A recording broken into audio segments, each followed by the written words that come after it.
Seguimos aquí con la serie de las consecuencias por el pecado. Y creo que este domingo y el próximo vamos a estar en esta serie.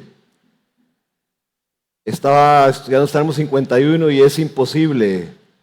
Podríamos durar más de un mes en el Salmo 51, pero voy a tratar de hacerlo en 2 semanas. Bueno, una súplica por la gloria de Dios en medio de las consecuencias por el pecado. Es la predicación de hoy. El Salmo 51 es un salmo que escribió David luego de la visita del profeta Natán para enfrentarlo por su pecado. ¿Se acuerdan? Había cometido adulterio y había matado a una persona. Y este Salmo 51 es la continuación de la confesión que hizo David, ¿verdad? Delante del profeta. ¿Se acuerdan que él dijo, cuando el profeta lo enfrenta, él no se excusa en lo absoluto y él dice, pequé contra Jehová? Está en 2 Samuel 12:13. Así que el Salmo 51 es una súplica profunda, es un clamor del rey David por el perdón de su gran pecado.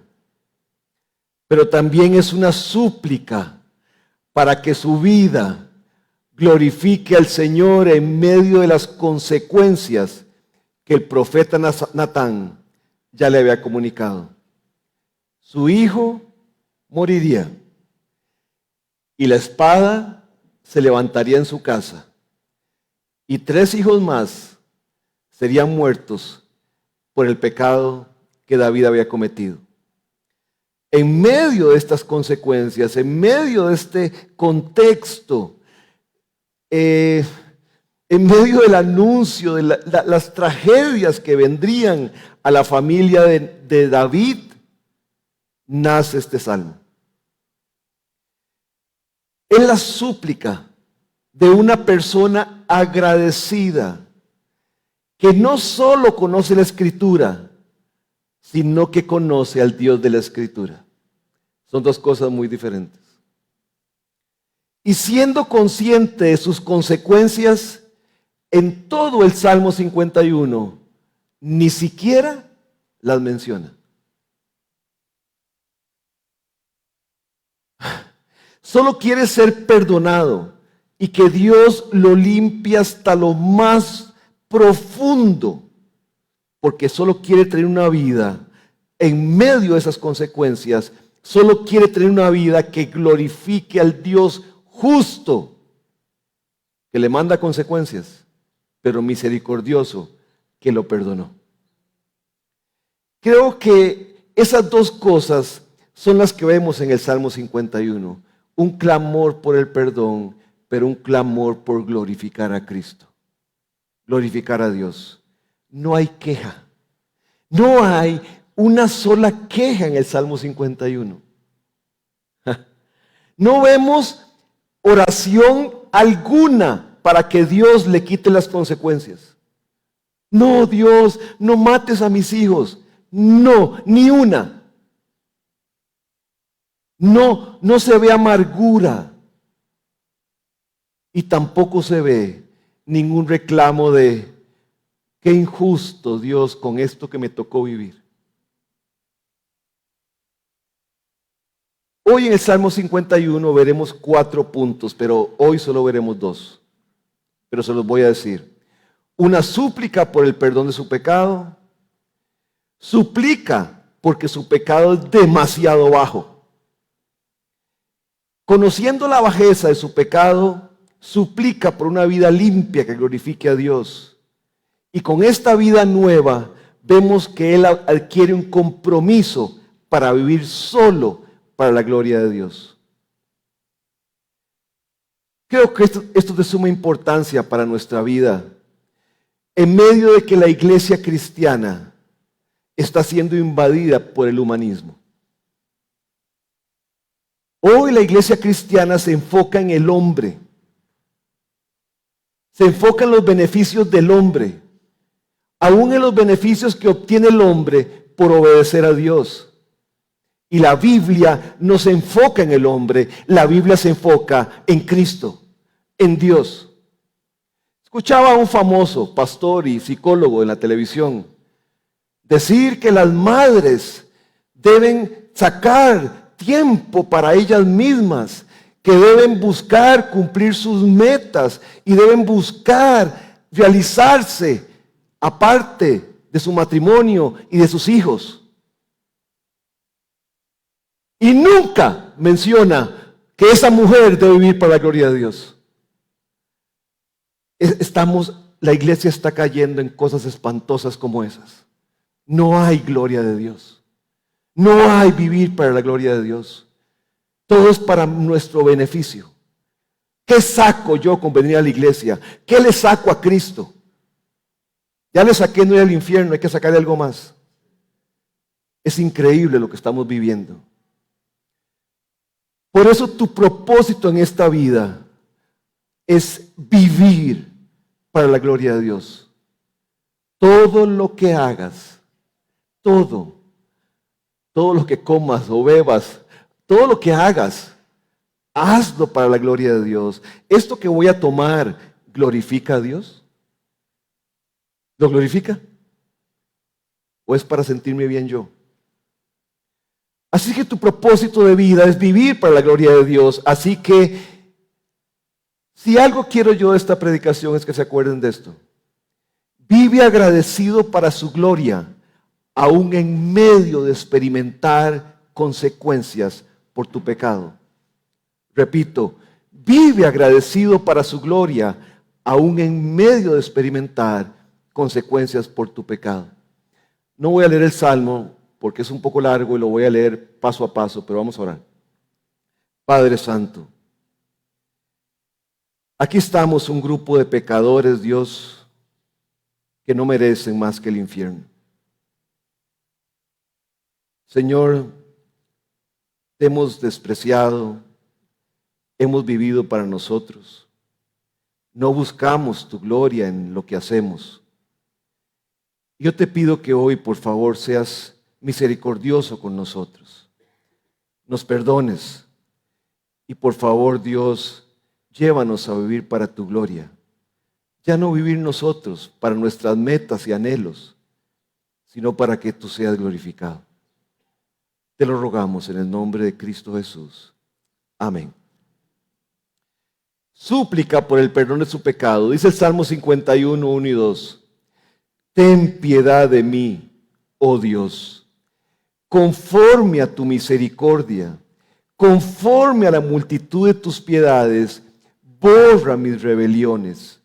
Lávame más y más de mi maldad y límpiame de mi pecado. Piedad es compasión. Y cuando Él dice, de acuerdo a la multitud de tus piedades, borra mis rebeliones, Él está diciendo por tu gran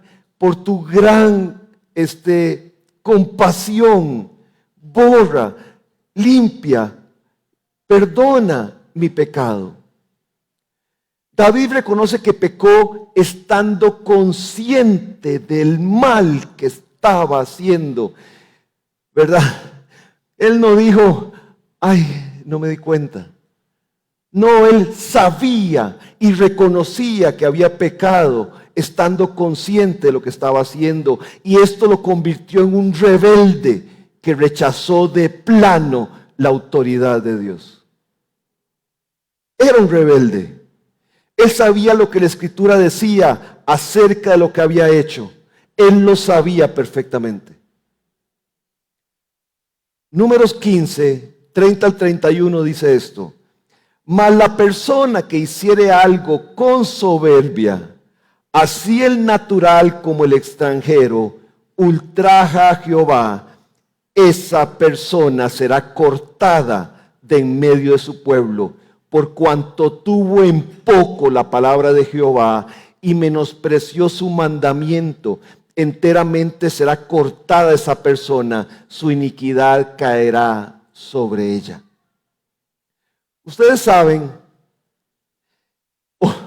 primero quiero decirles que David sabía que de hecho su pecado no merecía el perdón.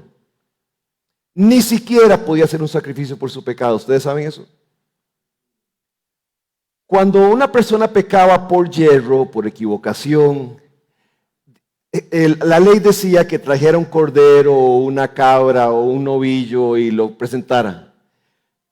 Pero ustedes no ven eso cuando dice la Biblia que si algunas personas fueron halladas en adulterio, no dice traigan una cabra o un cordero. No. Dice, esas personas deben morir apedreadas ya.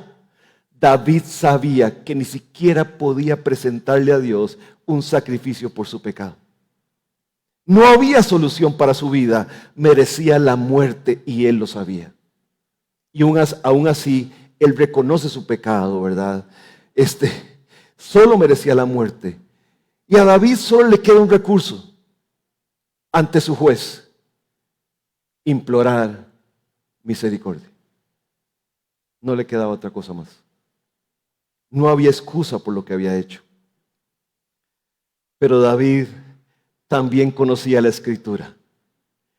También conocía la Escritura. Y él apela a la Escritura. Él apela a Dios. Porque el Salmo 34, 6 y 7 dice: y pasando Jehová por delante de él, Moisés proclamó, Jehová, Jehová, fuerte, misericordioso y piadoso, tardo para la ira y grande en misericordia y verdad, que guarda misericordia a millares, que perdona la iniquidad, la rebelión y el pecado.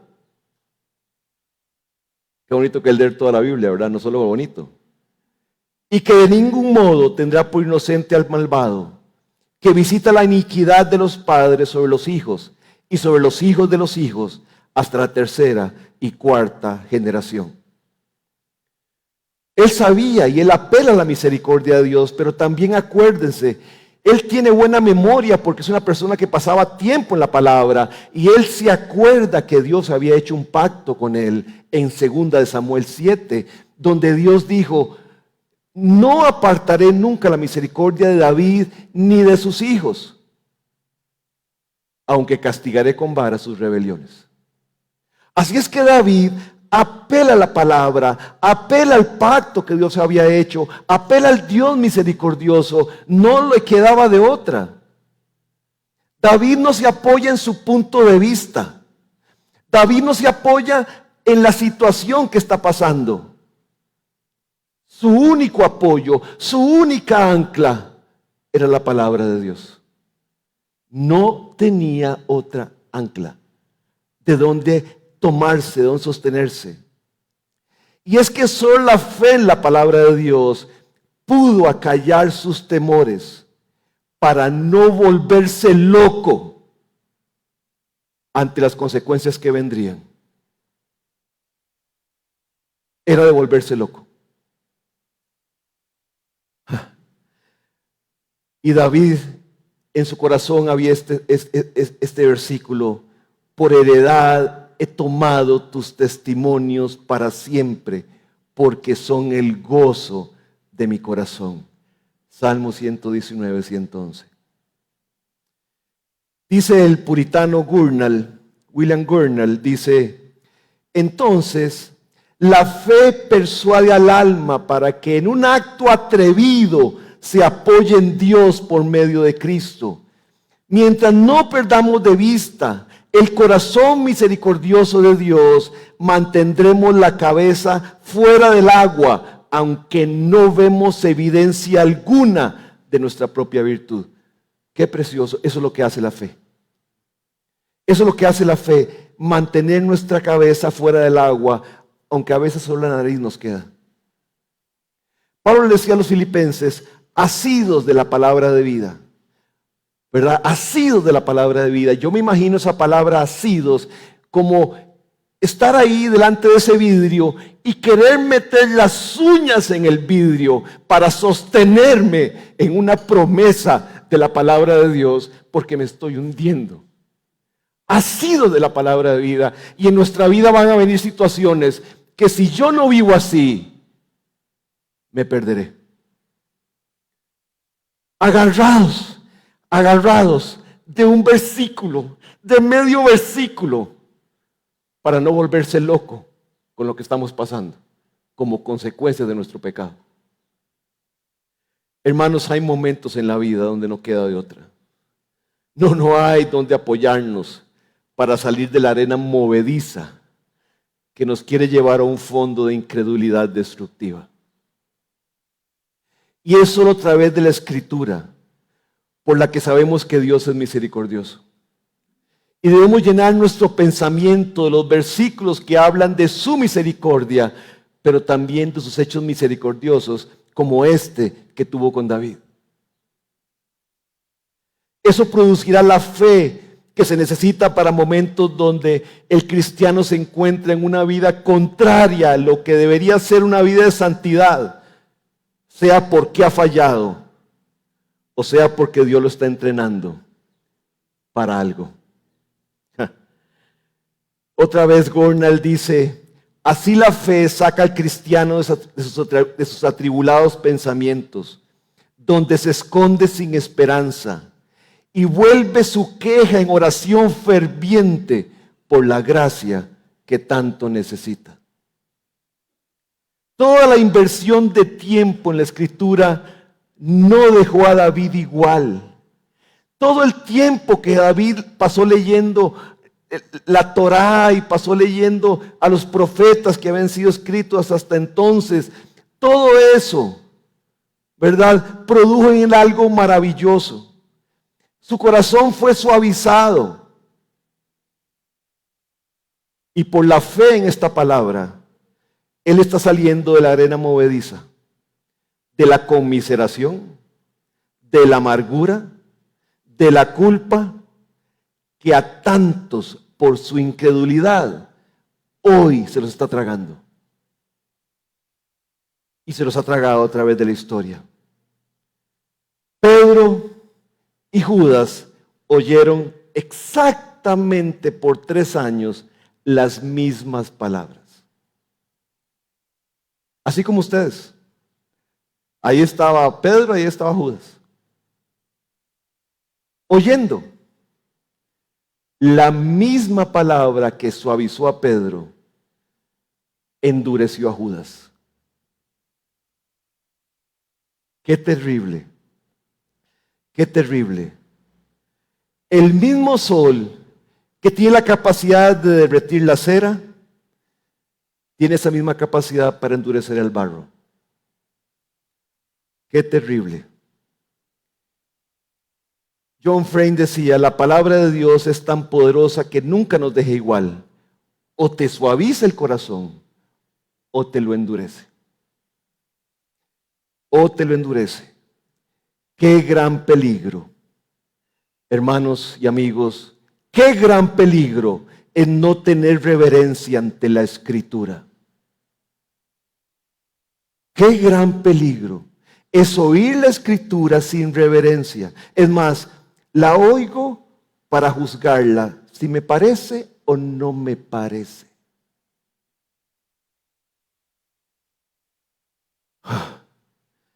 Qué peligro es eso, no tener reverencia.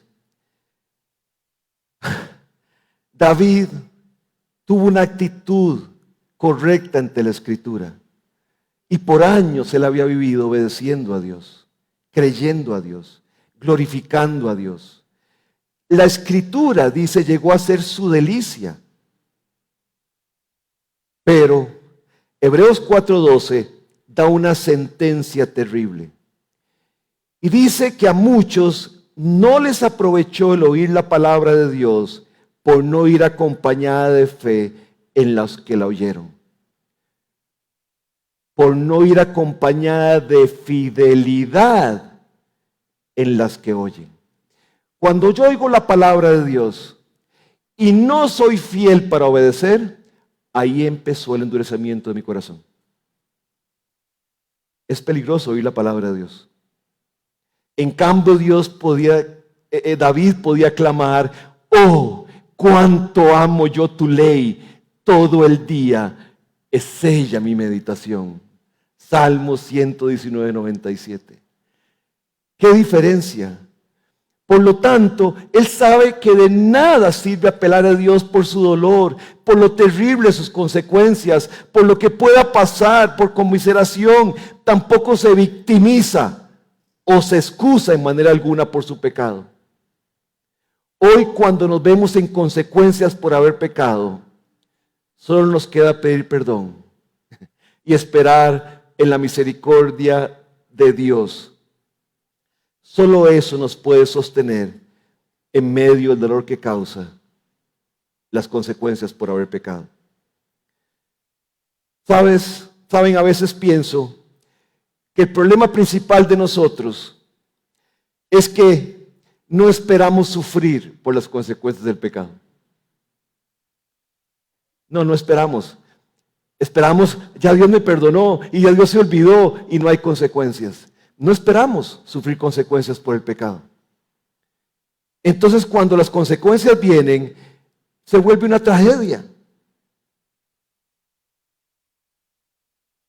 Kevin DeYoung decía: y cuanto menos esperamos sufrir, más devastador se vuelve el sufrimiento. ¿Qué esperamos? Acuérdense que el pecado, vimos la semana pasada que Dios perdona las consecuencias eternas del pecado, no las temporales. Y nosotros pensamos pasar la vida cristiana sin sufrir ninguna consecuencia por las cosas que hemos hecho.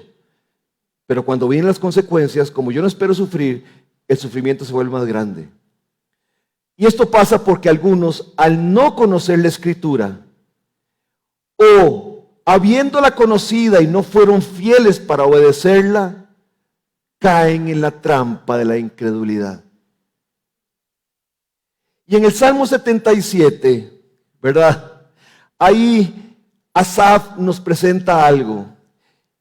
Y cuando nosotros caemos en esa incredulidad, surgen estas preguntas. ¿Ha olvidado Dios el tener misericordia? ¿Ha encerrado con ira sus piedades? Salmo 77, 9. Algunos, ¿verdad?, entregados a la incredulidad, se dan por vencidos. ¿Qué me queda?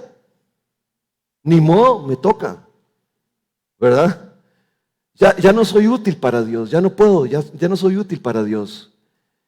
Dios se desentendió de mí por mi pecado.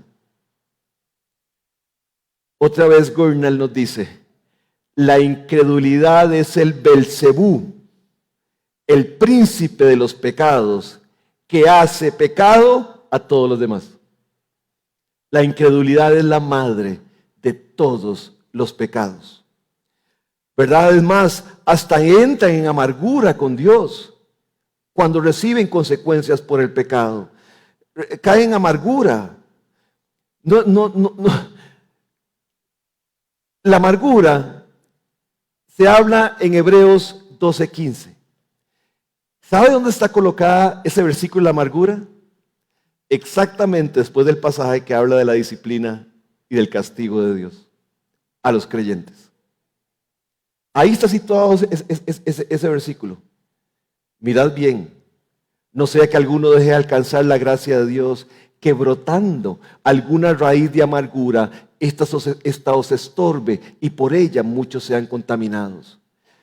Porque cuando Dios disciplina, cuando Dios también trae consecuencias por el pecado, se entra en amargura contra Dios. Y empezamos a entrar en incredulidad. ¿Ha olvidado Dios el tener misericordia? ¿Ha encerrado sus piedades? Y Asaf mismo dice esto. Después de ese versículo, de 77:9, el 10 empieza con esto. Dije: enfermedad mía es esta. Esto es un pecado en mí. ¿Cómo estoy pensando esto? Que Dios ya no tiene misericordia, que ya no hay posibilidades para mí. Esto es una enfermedad mía. Esto está terrible en mi vida. Es una enfermedad, ¿verdad? Él reconoce su pecado e inmediatamente vean lo que dice Asaf. Traeré pues a la memoria los años de la diestra del Altísimo. Me acordaré de las obras de Jah. Sí, haré yo memoria de tus maravillas antiguas. Meditaré en todas tus obras y hablaré de tus hechos. Recordaré, traeré a la memoria, me acordaré otra vez, haceré memoria otra vez, meditar y hablar la palabra de Dios y sus hechos. Por eso es que David está acuerdo. Por eso es que David sigue adelante. Por eso es que la vida cristiana de David no se para. Porque él empieza a recordar, a hacer memoria de todo lo que la Escritura decía hasta aquel momento acerca de la misericordia de Dios. Hermanos, si yo no he vivido con fidelidad la palabra de Dios, estoy en un peligro espantoso. Empieza hoy a leer la Biblia con reverencia y a ser fiel a lo que la Biblia enseña. El versículo 2 dice, lávame más y más de mi maldad y límpiame. Él no solo pide perdón, pide ser lavado, pide ser purificado de su pecado. Pide por ser lavado de lo que su naturaleza produjo. Quiere ser limpiado completamente desde lo más profundo de su ser hacia afuera. Él sabe que el pecado nació en su corazón. Él sabe que el pecado no nació en ese momento. Él sabe que el pecado nació en su corazón, no en las circunstancias. Fue el corazón de él el que produjo tal pecado. Y por eso necesita ser lavado y limpiado completamente. Hablaremos un poco más de la limpieza en el versículo 7. Vamos a profundizar más adelante en eso. Pero aún si eres incrédulo, debes reconocer que el pecado, como lo reconoció David, está en ti, no está afuera. Tú no pecas porque eres tentado de afuera. Tú pecas porque eres un pecador. Tú pecas porque tu naturaleza es pecaminosa desde que naciste. No. El pecado no está afuera. El pecado nace en el corazón, decía Jesús. De ahí nace todo lo que contamina al hombre. Debes reconocerlo. Y como el ladrón en la cruz, debes aceptar tus consecuencias. El ladrón en la cruz no le dijo a Dios, sálvame y bájame de aquí. Uno sí, ese está en el infierno. El otro no. El otro le dijo, yo estoy sufriendo las consecuencias por haber sido ladrón en esta cruz, pero sálvame de las consecuencias eternas de este pecado. Se arrepintió ahí mismo y Jesús le dijo, hoy mismo estarás conmigo en el paraíso. No, buscamos a Dios para que nos libre de las consecuencias, no porque queremos vivir para Él, y mucho menos para la eternidad. Dios promete que si lo haces, aún en medio de tus consecuencias, tendrás una gracia increíble que te dará refrigerio. Cuando Pedro predicaba ya en Hechos 3, decía, así que arrepentíos y convertíos para que sean borrados vuestros pecados, para que vengan de la presencia del Señor tiempos de refrigerio. Saben, Israel es devastado por Babilonia, por Nabucodonosor. Lo deja en cenizas. Todo, el templo, la ciudad, todo. Saben, y ahí en medio de eso, yo me imagino al profeta Jeremías sentado en una piedra, viendo toda la devastación, miles muertos, sentado en una piedra, diciendo esto. Antes, si aflige, también se compadece, según la multitud de sus misericordias. Como la palabra en Jeremías podía darle esperanza en medio de aquella devastación. Antes Jeremías, yo sé, yo lo conozco, y antes, si aflige, también se compadece. Eso es fe. Eso es fe. Según la multitud de sus misericordias. Solo nos queda la misericordia de Dios. No queda hacer promesas por el pecado ni penitencias. Dios no ve absolutamente nada de eso. Somos pecadores por naturaleza. Solo nos queda volver a ver la misericordia de Dios. Número 2. Hay súplica debido a que su pecado es demasiado grande. Y vamos a leer del 3 al 6. En el Salmo 51 dice: porque yo reconozco mis rebeliones y mi pecado está siempre delante de mí. Día y noche me persigue el pecado, dice la Nueva Traducción Viviente. Contra ti solo he pecado y he hecho lo malo delante de tus ojos, para que seas reconocido justo en tu palabra y tenido por puro en tu juicio. He aquí, en maldad he sido formado y en pecado me concibió mi madre. He aquí, tú amas la verdad en lo íntimo y en lo secreto me has hecho comprender sabiduría. Dice: porque yo reconozco mis rebeliones. Yo reconozco que, sabiendo que yo no debía codiciar la mujer de mi prójimo, sabiendo que yo no debía adulterar y sabiendo que yo no debía matar, yo codicié, adulteré y maté.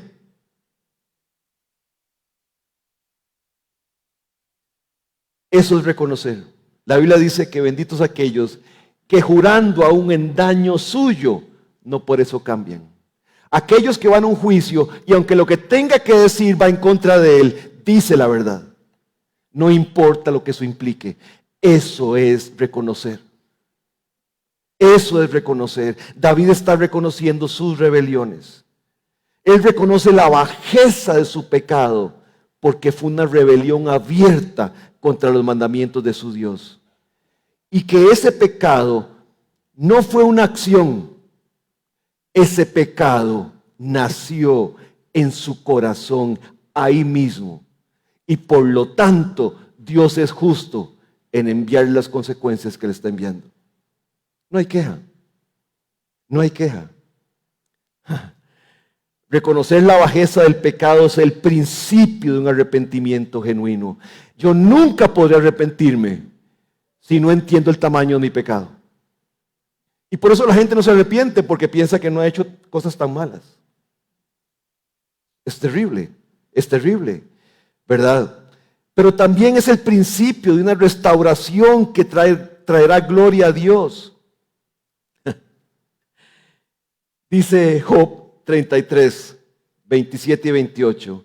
Él mira sobre los hombres, y al que dijere: pequé y pervertí lo recto y no me ha aprovechado, Dios redimirá su alma para que no pase al sepulcro y su vida se verá en luz. ¡Qué promesa para aquellos que reconocemos el pecado! ¡Qué promesa para aquel que dice: pequé y pervertí lo recto y no saqué provecho! Ha sido una tragedia. Dios redimirá su alma para que no pase al sepulcro y su vida se verá en paz. ¿Se acuerdan el hijo pródigo? Me levantaré, iré a mi padre y le diré: Padre, te amo. No fue mi culpa, no fue mi intención. Yo no quería, fueron mis amigos los que me influenciaron para que hiciera eso. No. Padre, he pecado contra el cielo y contra ti. Ya no soy digno de ser llamado tu hijo. Hazme como a uno de tus jornaleros. Eso es arrepentimiento. No aquellos que dicen: Padre, perdóname y yo te voy a pagar la promesa. Y yo voy a ser bueno. Y no lo voy a volver a hacer. Buscando el perdón de Dios. Un pecador que no puede parar de pecar. No he entendido. David continúa diciendo: contra ti solo he pecado y he hecho lo malo delante de sus ojos. Es un pecado contra Dios, porque tuvo en menos la ley de Dios. La desechó, la puso de lado, no le importó para pecar, ¿verdad? No le importó. Pero también es un pecado delante de Dios porque Él es el juez que tiene ojos demasiado limpios para ver el mal y que es justo, ya que no tiene por inocente al culpable y que además es un Dios que odia el pecado. Dice un pasaje en los Salmos, en el Salmo 50, 4 al 6, dice: convocará a los cielos de arriba y a la tierra para juzgar a su pueblo. Hermano, amigo, no hay un lugar seguro para pecar. No existe. En el juicio Dios va a convocar al cielo y a la tierra para que testifiquen de lo que has hecho, que tú piensas que nadie te vio. No hay donde esconderse. Juntadme, mis santos, dice Dios, los que hicieron conmigo pacto con sacrificio, y los cielos declararán su justicia, porque Dios es el juez. Todo hablará contra ti en el juicio. Todo. Yo espero que salgas comprendiendo aquí una cosa. Tu pecado no ha sido secreto. No ha sido secreto. Los ángeles lo vieron, Dios lo vio, la tierra lo vio, los cielos lo vieron. Por lo tanto, David reconoce que si Dios lo condenara, tendría toda la razón. Podríamos pensar, bueno, los pecados de David sí fueron graves. Codició a la mujer del prójimo, cometió adulterio y mató. Él sí estaba mal. Yo no, yo nunca he hecho eso. Yo nunca he hecho eso. Hermanos, la justicia de Dios tiene un estándar para juzgar. Y todo el que no alcance ese estándar irá al infierno. ¿Cuál es el estándar? La vida perfecta del Señor Jesucristo. Y el que no viva como Cristo irá al infierno por la eternidad. Pablo, hablándole a los sabios de Atenas, ahí en el Areópago, en el mismo centro de la sabiduría del mundo, les dice: por cuanto Dios ha establecido un día en el cual juzgará al mundo con justicia por aquel varón a quien designó, dando fe a todos, habiéndole levantado de los muertos. Ese es el estándar. Nadie, o sea, es el estándar que Dios pide para poder ir al cielo. Así es que si, no sé cuántos años tienes, pero si tienes 15, 20, 30, 80, si has pecado, ya vas para el infierno. Esa es la ley. Eso es lo que Dios estableció. Por eso es increíble que hay gente que diga: no, pero yo soy bueno. La pregunta es: ¿comparado con quién? Con los que están encerrados en prisión, ¿cómo se llama? Máxima seguridad, tal vez, pero no con Cristo. Porque con el que tengo que compararme es con Cristo, porque Él es el estándar. Por eso nadie, ni yo, ni tú, ni nadie han podido alcanzar este estándar. Y fue por eso que Cristo vino y vivió la vida que ni tú ni yo podemos vivir, y cumplió la justicia de Dios. Él satisfizo la justicia de Dios. Y luego murió en una cruz para pagar todos nuestros pecados. Y ahora, por ese pago, aquel que no puede tener por inocente al culpable, ya que Cristo pagó los pecados de esa persona, Cristo lo perdona. Y no solamente lo perdona, lo justifica. ¿Qué quiere decir? Que esa persona, Él la ve como si hubiera obedecido siempre. Y ahora, porque Cristo pagó, Dios es el justo y el que justifica a todo aquel que hace a Cristo su Señor y Él se convierte en su esclavo. Eso es salvación. Eso es salvación. David sabía ¿verdad? Que la salvación solo podría venir y su perdón solo podría venir de la misericordia de Dios. Y David dice lo siguiente: para que seas reconocido justo en tu palabra y tenido por puro en tus juicios. Hermanos, Él es Dios. Él es la autoridad. Decíamos, cantábamos hoy, nadie se revela ante su autoridad. Nadie. A mí me da risa toda esa gente progre, ¿verdad? Los progres ahí ¿cuál es la característica del progre?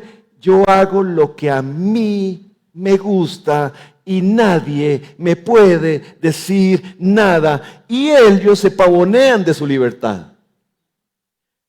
Pero el Salmo 2 dice que Dios se ríe de ellos. Porque ¿saben qué están haciendo los progres? Están cumpliendo con su pecado los propósitos de Dios. ¿No es maravilloso? Dios es la autoridad. Él es Dios, Él es soberano, el que ejerce toda autoridad. Nosotros solo somos pecadores imperfectos, totalmente limitados, con una mente que fue afectada por el pecado y es una mente limitada. Él siempre tiene razón, siempre, siempre, siempre. O sea que todo lo que Él decide, todos sus juicios, todos son justos. ¿Verdad? Dice el Salmo 119, 75 y 77. Conozco, Jehová, que tus juicios son justos y que conforme a tu fidelidad me afligiste. Pero el Salmo no termina ahí y sigue diciendo: sea ahora tu misericordia para consolarme, conforme a lo que has dicho a tu siervo. Venga a mí tu misericordia para que viva, porque tu ley es mi delicia. ¿Qué perspectiva tenía el salmista? No se sabe quién escribió el Salmo 119. Algunos dicen que David, otros dicen que Esdras. Pero quien haya sido, qué precioso es ver esta perspectiva que tenía de Dios. No importa qué tan serias puedan ser las consecuencias por el pecado, la Escritura dice: mucha paz hay para los que aman tu ley y no hay para ellos tropiezo. Cuando yo amo la ley de Dios, Dios puede enviar a mi vida lo que quiera, la consecuencia que quiera, la disciplina que quiera. Nada me va a tropezar porque amo su ley. Me deleito en su ley, me deleito en quién es Él, me deleito en que Él es Señor, que es la autoridad y que, como la canción dice, Él todo lo hace para su gloria. ¿Y para qué más? Para mi bien. ¿Y cuál es mi bien? ¿Mi prosperidad económica? No. ¿Mi prosperidad de salud? No. Mi bien es ser cada día como Cristo. Hermanos, cuando amamos su ley, no hay tropiezo para nosotros. ¿Saben por qué hay tanta gente tropezada hoy? Solo por una razón: no aman la ley de Dios. Por lo tanto, no aman a Dios, porque es igual amar su Biblia que a Él. Si yo no sigo la palabra de Dios con fidelidad, yo nunca podré decir este pasaje, porque nunca amaré su ley. Solo será una religión en mi vida, algo religioso. Y el día que pase algo, ese día la amargura va a entrar con Dios y se acabó mi vida cristiana. Así pasa, así pasa. Y David va más profundo. Y él sabe que lo que hizo no fue un pecado fortuito. No fue un pecado fortuito lo que él hizo. Para nada. Fue el producto de la maquinación de su malo corazón. Y es por eso que él dice en el versículo 5: he aquí en maldad he sido formado y en pecado me concibió mi madre. La Nueva Versión Internacional dice: yo sé que soy malo de nacimiento, pecador me concibió mi madre. No solo ve la maldad de su pecado, sino que reconoce que su pecado es fruto, que era un hijo de Adán. Porque todos decimos: uy, no, nosotros somos hechos a la imagen de Dios. Pero se nos olvida un detalle. Se nos olvida un gran detalle. Esa imagen fue bien distorsionada con la caída de Adán. Así es que no se alegren mucho. Y si ustedes siguen Génesis, vean lo importante de leer la Biblia. Si ustedes siguen Génesis en el capítulo 5, versículo 3, se van a encontrar con esto. Y vivió Adán 130 años y engendró un hijo a la semejanza de Dios. No dice así. Dice, y vivió Adán 130 años y engendró un hijo a su semejanza, a la semejanza de un hombre caído. Pero no, nadie lee ese versículo. Engendró un hijo conforme a su semejanza y llamó su nombre Set. El teólogo Frame dice, la caída del Edén, es la historia de todos los seres humanos desobedeciendo la palabra de Dios y sufriendo las consecuencias por su desobediencia. ¿Por qué vivimos como vivimos hoy? No es, la sociología no da, los políticos no dan, las políticas económicas no dan pie en bola, nada da pie en bola, porque no entienden que lo que estamos sufriendo hoy es por el pecado. Es el pecado lo que tiene la sociedad como lo tiene. Y eso ninguna ciencia lo puede cambiar. Oigan lo que dice Job, el libro de Job, capítulo 15, del 14 al 16. Esto es duro. Preparen el corazón. ¿Qué es el hombre para que sea puro? ¿O el nacido de mujer para que sea justo? He aquí, Dios no confía en sus santos, ni los cielos son puros ante sus ojos. Abre el signo de admiración. ¿Cuánto menos el hombre, un ser abominable y corrompido que bebe como agua la iniquidad? Te está describiendo a ti y a mí. Repito, cuánto menos el hombre, un ser abominable y corrompido que bebe como agua la iniquidad. Esto es palabra de Dios. No es mi opinión. Eso es lo que Dios piensa de nosotros.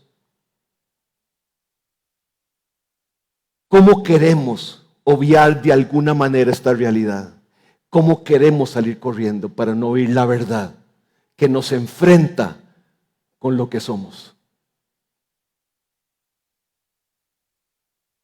Dice el comentarista Wilcox, el pecado no es tan solo cuestión de lo que hacemos, sino de lo que somos y de lo que siempre hemos sido. La lacra inherente a la condición humana está ahí. ¿Escucharon? No, queremos oír, nosotros valemos, tú vales, tú eres un campeón, tú puedes. No, Dios no piensa eso. Por eso hubo una cruz. Hermanos, esto es verdad, esto es palabra de Dios.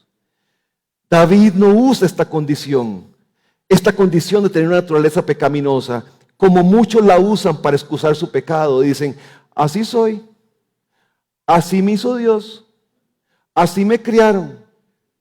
No, David no usa esa excusa para justificar su pecado. David la usa diciendo, yo lo hice porque soy malo. El pecado, tú no eres un pecador porque cometes pecado. Tú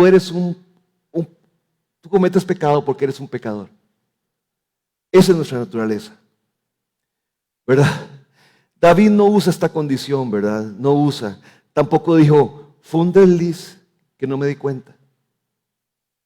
¿Cómo somos? Somos artistas para justificar nuestro pecado y para seguir haciendo nuestra propia voluntad, a pesar de lo que Dios ha hablado tan claro. No vemos en este salmo ni por asomo una excusa por lo que hizo. Él sabe que la imagen de Dios fue distorsionada por la caída de Edén. Y solo nacer de nuevo lo podía llevar en un camino donde día a día pudiera restaurar esa imagen y ser cada día más como Cristo. Por eso tenemos que nacer de nuevo, porque el primer nacimiento lo destrozó todo. Y solo naciendo de nuevo, yo puedo llegar a restaurar la imagen de Dios en mi vida a través del trabajo del Espíritu Santo que me lleva a ser como Cristo. Y es por esto, por lo que solo suplica por el perdón. Y además de suplicar por el perdón, por limpieza completa de su corazón. David sabe que solo así podrá poseer una vida que glorifique a Dios. Y termina diciendo el versículo 6, he aquí tú amas la verdad en lo íntimo y en lo secreto me has hecho comprender sabiduría. La Revised Standard Version dice, por lo tanto, enséñame sabiduría en lo secreto de mi corazón.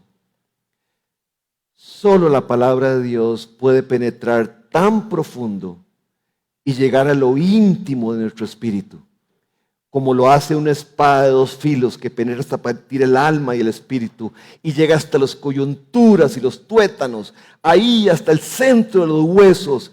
La palabra de Dios tiene la habilidad de llegar hasta lo más profundo de nuestras vidas. Y es con la palabra de Dios donde todo cambio comienza. Y todo cambio comienza en lo íntimo, ahí adentro, no afuera. No afuera. El problema no está en lo que hago. El problema está en por qué lo hago. Así es que la acción no es el problema. El problema es de dónde nace esa acción. ¿De dónde nace? Te quiero hacer una pregunta. ¿Cuánto tiempo te llevó llegar a la mala vida que has llevado o que llevaste? ¿Cuánto tiempo te tomó llegar a la mala vida que llegaste? Si no has nacido de nuevo, ¿qué estás llevando? Te hago otra pregunta. ¿Cuánto tiempo piensas que necesita Dios para sacarte de ahí? Y que Dios trabaje en tu interior transformándote. Y es aquí donde nos equivocamos muchas veces, ¿verdad? Porque buscamos cambios rápidos de comportamiento. Y cometemos el error de ir al psicólogo, ir al psiquiatra, para que me cambie mi comportamiento. Pero ningún consejo de un psiquiatra, ningún consejo de un psicólogo, ni ningún tratamiento de un psicólogo puede llegar al espíritu y poder transformarte. Solo lidian con las ramas, solo lidian con las hojas del comportamiento. Y el problema no es el comportamiento. El problema es el corazón. Y ahí no pueden llegar. No. Bueno, perdón. Si tienen tiempo, si vienen. Si no hay otras cosas que hacer, si vienen. No. Dios va a transformar a las personas que toman tiempo para meditar y vivir y estudiar y memorizar su palabra. Bienaventurado el varón, ¿verdad? Que medita de día y de noche. Será como árbol plantado junto a corrientes de agua que da su fruto en su tiempo y su hoja no cae y todo lo que hace prosperará. ¿Por qué? ¿Porque un día lee la Biblia? No, porque la Biblia es su vida, la Biblia es ella, la Biblia es lo primero, Dios es primero. Y es cuando yo vivo así que Dios puede cambiar mi corazón en lo íntimo. Y mis acciones cambiarán. Pero vivimos al revés. No queremos una relación con Dios, pero quiero que cambie mi comportamiento, el comportamiento que me molesta. El que no me molesta, no, que no lo cambie. Solo el comportamiento que a mí me molesta. Decía David, examíname, oh Dios, y conoce mi corazón. Pruébame y conoce mis pensamientos, y ve si hay en mí camino de perversidad, y guíame en el camino eterno. Pero ¿cómo Dios va a hacer esto si yo no le doy tiempo? ¿Cómo? Hermanos, ¿cómo? Si nada más leo la Biblia en la mañana para que no me caiga un rayo, me toca el capítulo. Algunos dicen el versículo. No, hermanos, así no funciona. David pudo vivir lo que vivió en el Salmo 51 porque él era un hombre de la palabra. Un hombre que vivía en la palabra de Dios siempre. Pero la verdad es que no queremos comprometernos a venir a escuchar su palabra predicada o estudiada o venir a clamar constantemente para que Dios nos transforme desde lo más profundo. Hablaba con alguien y me decía, pero es que ¿por qué usted dice tanto de la reunión de oración? Hermanos, ustedes no saben lo que se están perdiendo por no venir a la reunión de oración. Escuchar a los hermanos orar y ver la bendición que eso produce en mi corazón. Solo por eso vendría. Poder orar por alguien que derrama su corazón en la oración y dice, tengo este problema. Oren por mí. La oración es una oportunidad para amar a los hermanos también. Pero no, hay cosas que hacer los sábados. Hay muchas cosas que hacer. Y vemos que tenemos necesidad. Veo personas que necesitan un cambio urgente en su corazón. No vienen. No vienen. ¿Cómo Dios va a cambiar? ¿Cómo? No puede. Es como decirle, examíname, oh Dios, conoce mi corazón, pruébame, conoce mis pensamientos y ve si hay en mi camino de perversidad, pero lo quiero rápido y no me digas eso, estar leyendo y estar orando y estar eso memorizando la Biblia. No, hermanos, queremos tratamientos que no impliquen un sacrificio. ¿Saben por qué pasa eso? Porque yo no estoy consciente del gran pecado que hay en mi corazón. No estamos conscientes que estamos en un peligro constante porque tenemos una naturaleza pecaminosa aquí adentro. Por eso no hace falta. No, la mía no es tan mala. Yo la tengo controlada. Por eso no necesito.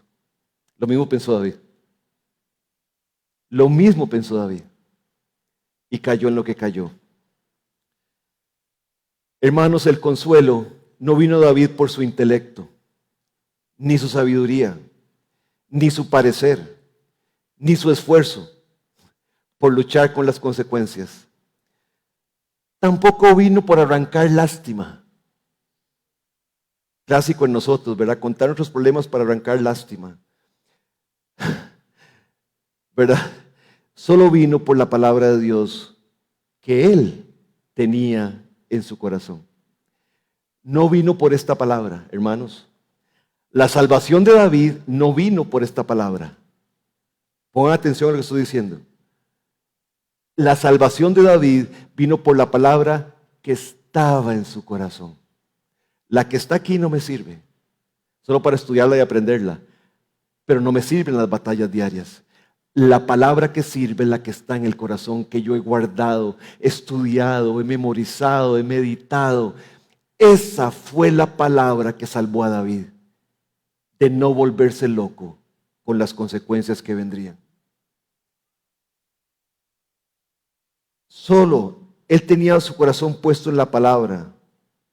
El rey ahí en ese momento, yo imagino que David dijo, wow, Dios, gracias por todo el tiempo que he invertido estudiando la palabra.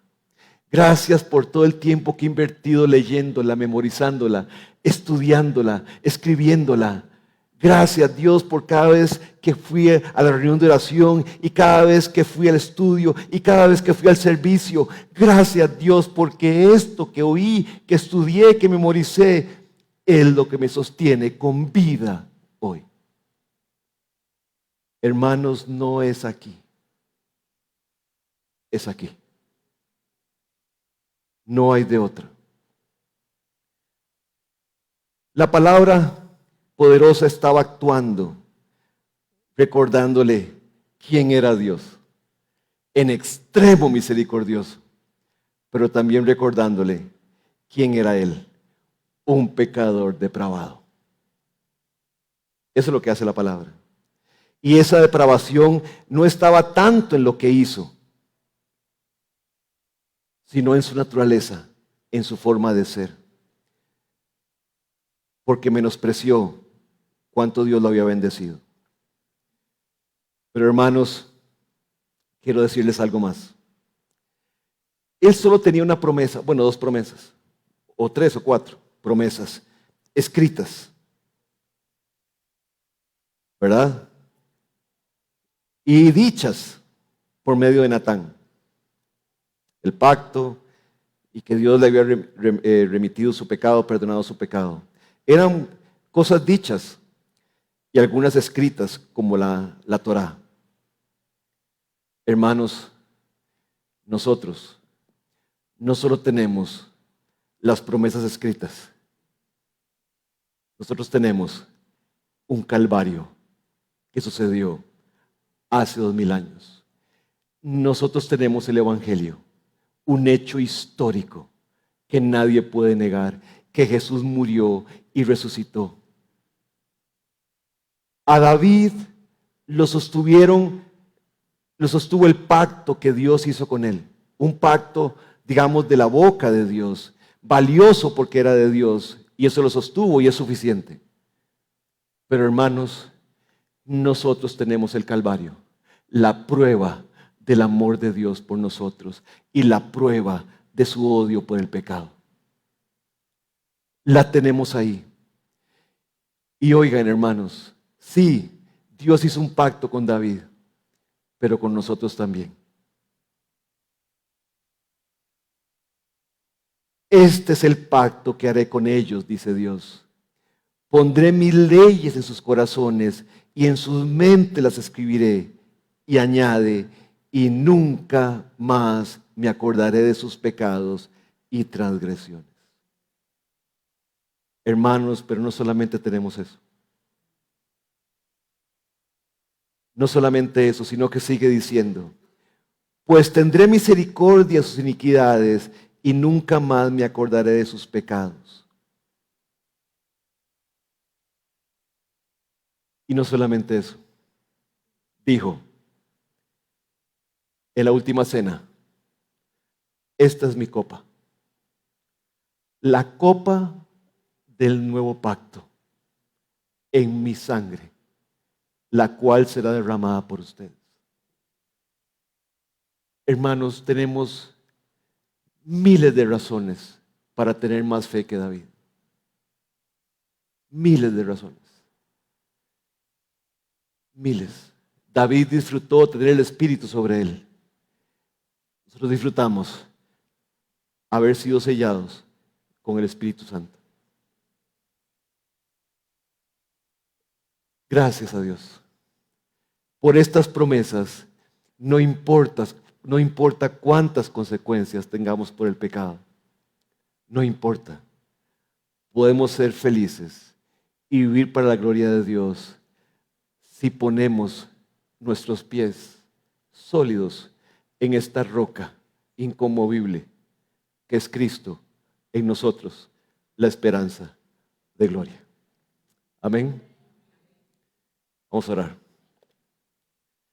Padre, gracias. Y hoy es un día precioso para decirte, como dijo Pablo, gracias, oh Dios, por Jesucristo, Señor nuestro. Por Él tenemos vida eterna. Por Él David pudo ser perdonado. Por su sacrificio, por su sangre, hoy los que hemos creído no iremos al infierno. Pero eso no es tan importante como que hoy los que hemos creído podemos vivir para tu gloria. No importa las circunstancias, no importa lo que tú determines, no importa cuántas consecuencias nos envíes por el pecado, no importa. Tu misericordia es suficiente, tu gracia es suficiente para mantener nuestra cabeza fuera de la inundación de las consecuencias, no solo para orar, sino para decirte gracias. quiero decirte que eres justo y conforme a tu fidelidad me afliges, sin amargura, sin resentimiento. Gracias, Dios, porque tu fidelidad, tu amor para con nosotros no se puede medir. Gracias por ese pacto maravilloso donde dijiste, no me acordaré más de sus transgresiones. Todo porque lo pagaste en esa cruz. Dios, con razón, no nos alcanzará la eternidad para darte gracias.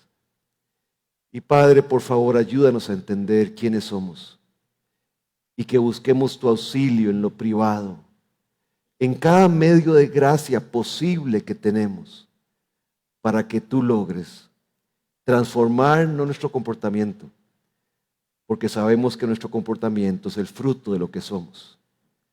Transforma lo que somos, Dios, para que podamos vivir una vida que honre y glorifique tu nombre, aún y cuando nadie nos vea. Por favor, en el nombre de Jesús. Amén.